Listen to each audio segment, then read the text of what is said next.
Gabimaru was born a shinobi that studied only killing techniques. Sadly, his parents were killed by the chief when he was a baby because they wanted to leave the village. Even so, he grew up and slaughtered many lives, which led him to being sentenced to death. But it turns out it's not so easy to kill Gabimaru. They tried decapitation, but his neck broke the sword. They tried burning him alive, using bulls to split him in two, and more. But none of it worked. Sagiri, an Asaemon sword tester from the Yamada clan, is tasked with getting records of Gabimaru before he's executed. Turns out he was captured when he tried to leave the village during a job, but was betrayed by his cohorts, who might have been put up to it by the chief, since it's forbidden for anyone to leave the village. Gabimaru was known as Gabimaru the Hollow because of his empty emotions and his lack of fear for death. But when faced with his final execution style, beheading by Sagiri, he fights back in fear and realizes that he does want to live to make it back to his wife, the chief's daughter. The same wife that believed he wasn't hollow because he cared for her and he wanted to stop killing to live a life with her. Sagiri announces that Gabimaru has an official pardon by the shogunate, but only if he agrees to go to the island Shinsiku to search for the elixir of life. 5 expeditions previously went to the island and only 1 person came back, but they were in a trance with flowers blooming from them. Agreeing to the terms, Gabimaru and multiple other criminals are gathered for the expedition. Each criminal will be assigned an Asaemon monitor from the Yamada clan that is ready to behead them if they get out of line. If their monitor dies, even on an accident, the criminal will be beheaded, and if their monitor isn't with them when the group leaves the island, the criminal will be left behind. But the ratio of criminals to monitors are off,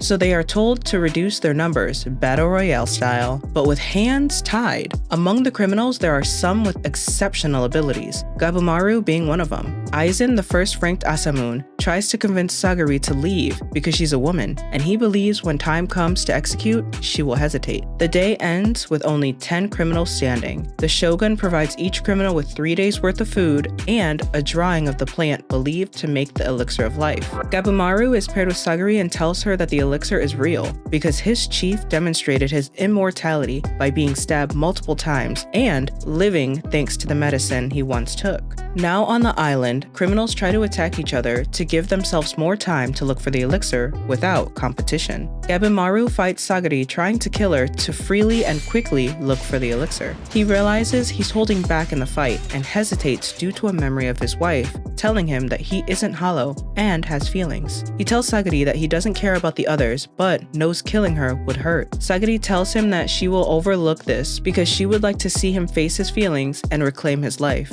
So they continue their journey. Gabimaru and Sagiri fight a humanoid fish and huge smiling creatures. While Gabimaru saves Sagiri, he is saved by Asaemon Genji, whose criminal died and is now helping Asaemon Senta watch over his criminal Yuzuriya. Yuzuriya and Gabimaru decide to form an alliance, and they all share information about the island thus far. Genji tells Sagiri that he can take over monitoring Gabimaru and tries to convince her to leave, since she is to marry the next head of the clan, and because she's a woman. Sagiri tells Genji that she will be staying and following her own samurai path, but a surprise attack from Rokuroda causes Genji's death and a fight to break out with Gabimaru jumping in to help. He uses his technique to cause a huge forest fire to smoke out Rokuroda outside of an old abandoned village where they meet a young girl named Mei and a humanoid tree named Hoko. A fight breaks out with Mei punching Gabimaru hard with fists that glow, leading him to question her humanity. They end up restraining her, but let her go when she begins to cry.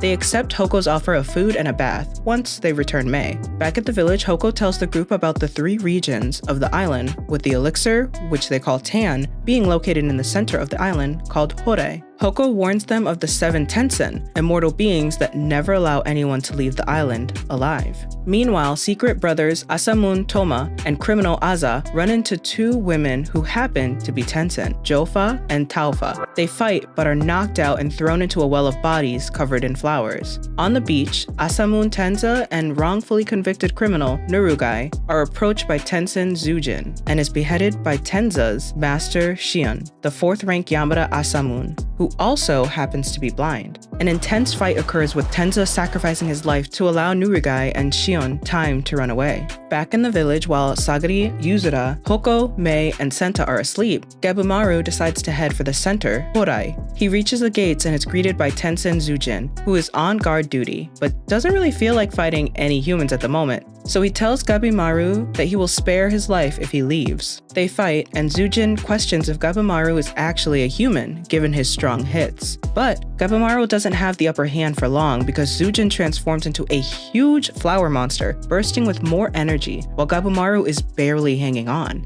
internally telling his wife that he might not make it home before passing out. He is saved by Mei and they escape, leaving Zujin to question what Mei was up to. Back at the village, Senta and the group realize Gabimaru was gone and assume he went towards the center. Given that Hoko can't find Mei, he believes she went after Gabimaru. The Tensei leader, Rain, holds a meeting to warn them that these humans are different and not to underestimate them. Zujin is in bad shape after his fight with Gabimaru from the night before, but when asked about it, he lies and says that he killed him. They end their meeting with a glass of elixir that heals Zujin. When Gabimaru regains consciousness, he's approached by the Asaemon Fushi and his criminal Tamaya, who is down to one hand due to a butterfly sting. Putting his ego aside, Gabimaru requests that they work together, which Tamaya agrees to. When Mei wakes, they notice that she's aged a little bit. With broken sentences, she tells them to defeat Tensei, they will need to use Tao, and from that, they also figure out that the area around the navel must be a weakness. While trying to figure out Tao,